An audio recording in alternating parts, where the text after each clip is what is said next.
અલ્પેશભાઈ, ન્યાય મળી ગયો?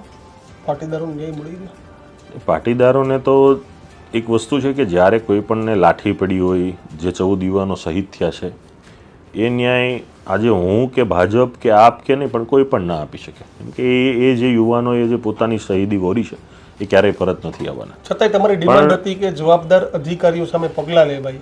પગલાંમાં જવાબદાર અલ્પેશભાઈના કારણે પગલાં લેવાના. મારી સૌથી વધારે જે ડિમાન્ડ હતી અમારા કેસોની હતી.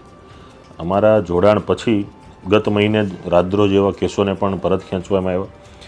સૌથી મોટો ગુજરાતનો કેસો હતો મહેસાણાનો, 160થી પણ વધારે પરિવાર, આખા ગામનો કેસ હતો એ, વિસનગર બાજુનો કાંસ ગામનો, એ પણ હમણાં પરત ખેંચાણો. સુરતના રાજદ્રોહના પણ આવતા મહિને એના પણ ડિસિઝનો થશે. એટલે જે એવા કેસો હતા કે એ ખેંચવા કરતાં પણ એ ચાલત તો પણ 30-40 વર્ષ આરામથી નીકળી જાય.